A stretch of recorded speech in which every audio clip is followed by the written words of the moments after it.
നമസ്കാരം.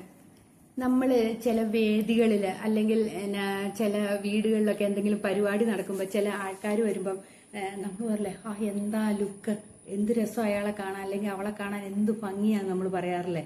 അതേപോലെ പറയില്ലേ, എന്നാ ഒരു റോയൽ ലുക്ക് അയാളെ കാണാൻ അല്ലെങ്കിൽ അവളെ കാണാൻ നല്ല അടിപൊളിയാ, ഇങ്ങനെ പറയും അല്ലേ. നമ്മൾ ശ്രദ്ധിച്ചിട്ടുണ്ടോ, നമുക്കും ഇങ്ങനെയൊക്കെ ആകാൻ പറ്റും.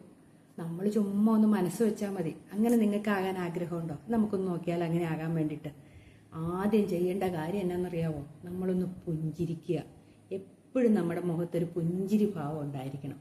സന്തോഷം. എത്ര ദുഃഖങ്ങളുണ്ടെങ്കിലും, എത്ര വിഷമങ്ങളുണ്ടെങ്കിലും, എത്ര സങ്കടങ്ങളുണ്ടെങ്കിലും, മറ്റ് മാനസിക പ്രശ്നങ്ങൾ എന്തെങ്കിലും ഉണ്ടെങ്കിലും നമ്മുടെ മുഖത്ത് എപ്പോഴും ഒരു പുഞ്ചിരി ഉണ്ടായിരിക്കണം. അതൊന്നും നമ്മുടെ മുഖത്തെ പുഞ്ചിരിയെ ബാധിക്കണമായിരിക്കരുത്. എപ്പോഴും ഒരു പുഞ്ചിരി ഭാവത്തോടെ ഇരിക്കണം. പിന്നെയുണ്ട് നമ്മുടെ വസ്ത്രധാരണം. നല്ല നീറ്റ് ആൻഡ് ക്ലീൻ ആയിട്ട് നല്ല വസ്ത്രം ധരിച്ചേക്കണം. അത് വില കൂടിയ വസ്ത്രമൊന്നും അല്ല കേട്ടോ. ഏത് ഡ്രസ്സാണെങ്കിൽ പോലും, 50 രൂപയുടെ ഡ്രസ്സാണെങ്കിൽ പോലും അത് നല്ല വൃത്തിക്ക് നല്ല നീറ്റായിട്ട് ഡ്രസ്സ് ചെയ്തേക്കണം.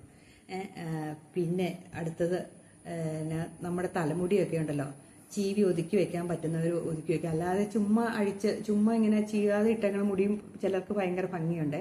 അതൊക്കെ നോക്കി നമ്മുടെ മുഖത്തിന് ചേരുന്ന ഏതാന്ന് വെച്ചാൽ അത് കണ്ടുപിടിച്ചിട്ട് നമ്മൾ അതുപോലെ മുടിയൊക്കെ ഇടുക. പിന്നെ നമ്മുടെ നടത്തം എന്ന് വെച്ചാൽ നല്ല ഒരു എന്നാ പറയണേ, ഭയങ്കര സ്പീഡും അല്ല എന്നാൽ സ്ലോയും അല്ല, അത് രീതിയിലുള്ള ഒരു നടത്തം. കുണുങ്ങിയൊന്നും അല്ലാത്ത നല്ലൊരു നടത്തമായിരിക്കണം നമ്മുടെ. പിന്നെ നമ്മുടെ ബോഡി ഭാഷ, അതായത് ശരീരഭാഷ എന്ന് പറഞ്ഞൊരു സാധനമുണ്ട്. അതെങ്ങനെയായിരിക്കണം എന്ന് പറയുന്നത്, നമ്മളിങ്ങനെ പറ്റില്ലേ, അയ്യോ എന്നെ കൊണ്ട് ഒന്നിനും കൊള്ളില്ലേ എന്നും പറഞ്ഞ് ഞാൻ പാവമാണേന്നും പറഞ്ഞിരിക്കുന്ന രീതിയിലുള്ള ബോഡി ഇതായിരിക്കരുത്. നല്ല സ്മാർട്ടായിട്ട് ഇങ്ങനെയൊക്കെ വളഞ്ഞൊക്കെ ഇരിക്കുന്ന ചിലരുണ്ട്. അങ്ങനെയൊന്നും ആയിരിക്കരുത്. നമ്മൾ നല്ല സ്മാർട്ടായിട്ട് നല്ല നിവർന്ന് നമ്മുടെ നെഞ്ചു വിരിച്ച് എന്ന് പറഞ്ഞ് കേട്ടിട്ടില്ലേ, അതുപോലെ നിൽക്കണം. ഒരു ഗാംഭീര്യം തോന്നണം നമ്മുടെ ഇരിപ്പിലും നടപ്പിലും ഒക്കെ. സിംഹത്തെ കണ്ടിട്ടില്ലേ? സിംഹം നല്ല അടിപൊളിയായിട്ടല്ലേ? സിംഹത്തിനെ കണ്ടാൽ തന്നെ ഒരു ഗാംഭീര്യം നമുക്ക് തോന്നില്ലേ? അതുപോലെ ആയിരിക്കണം നമ്മുടെ നടത്തവും ഇരിപ്പും എല്ലാം. പിന്നെയുള്ള അടുത്തത് എന്താണെന്ന് വെച്ചിട്ടുണ്ടെങ്കിൽ, മറ്റുള്ളവരോട് സംസാരിക്കുമ്പോൾ എപ്പോഴും എന്താന്ന് പറയണേ, നല്ല രീതിയിൽ അവർ പറയുന്ന മുഴുവൻ കേൾക്കുക. കേട്ടതിന് ശേഷം മാത്രമേ നമ്മൾ മറുപടി പറയാവുള്ളൂ. അല്ലാണ്ട് അവർ പറയണതിൻ്റെ ഒപ്പം തന്നെ നമ്മളും കയറി പറഞ്ഞുകൊണ്ടിരിക്കരുത്. അവർ നല്ലൊരു കേൾവിക്കാരനായിട്ടിരിക്കാൻ നമ്മൾ ശ്രദ്ധിക്കണം. പറയണ മുഴുവൻ കേട്ട ശേഷം നമ്മൾ, അതായത് 75% അല്ലെങ്കിൽ 80% നമ്മൾ കേൾവിക്കാരായിരിക്കണം. ബാക്കി 20% മാത്രമേ നമ്മൾ സംസാരിച്ചാൽ മതി. ആണോ, അങ്ങനെയാണോ, ഓ ശരി എന്നൊക്കെ പറയില്ലേ. ആരെങ്കിലുമൊക്കെ കഥയൊക്കെ പറയുകയാണെങ്കിൽ എന്നിട്ടോ എങ്ങനെ, അങ്ങനെയുള്ള സംസാരങ്ങളായിരിക്കണം.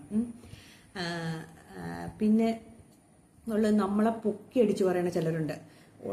എന്താ പറയുക, ഇപ്പോഴത്തെ കാലത്തെ തള്ളെന്ന് പറയില്ലേ, ആ സാധനം. ഇല്ലാത്ത കാര്യങ്ങളൊക്കെ ചിലപ്പം ഉണ്ടാക്കി ഞാൻ അങ്ങനെയൊക്കെ ചെയ്ത് ഞാൻ വലിയ സംഭവമാണെന്നും പറഞ്ഞ് അങ്ങനെയുള്ള സംസാരമൊന്നും ആരും ഇഷ്ടപ്പെടുന്നില്ല. അപ്പം അത് പരമാവധി അങ്ങനെയുള്ള സംസാരങ്ങൾ നമ്മൾ ഒഴിവാക്കുക. അങ്ങനെയുള്ള സംസാരങ്ങളൊന്നും ഒരു ഇതില്ല. അതേപോലെ ഉള്ളതാണ്, മറ്റുള്ളവരെന്തെങ്കിലും കാര്യങ്ങൾ നമ്മളോട് വന്ന് പറയുമ്പോൾ നമ്മുടെ ദുഃഖങ്ങൾ അവരോട് എടുത്തിട്ടങ്ങ് കൊടുക്കരുത്.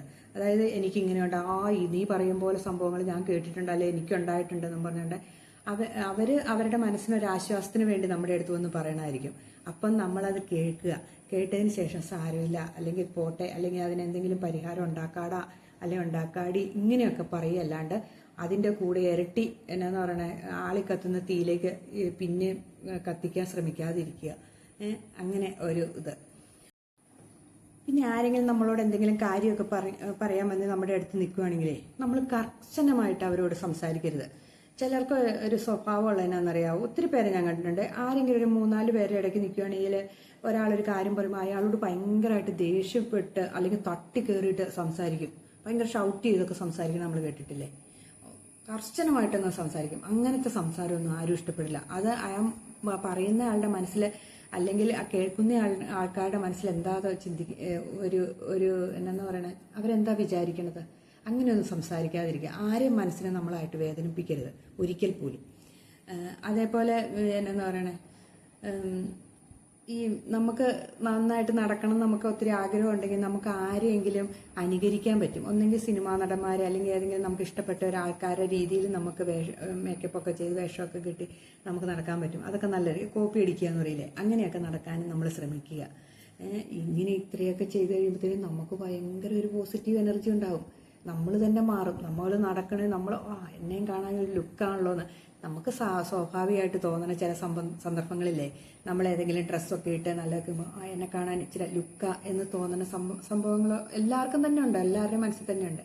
അതുപോലെ എപ്പോഴും നമ്മൾ അങ്ങനെ ആയിരിക്കാൻ നമുക്ക് സാധിക്കും. അപ്പം നിങ്ങൾ ഇങ്ങനെയൊക്കെ ഒന്ന് ചെയ്ത് നോക്കിക്കേ.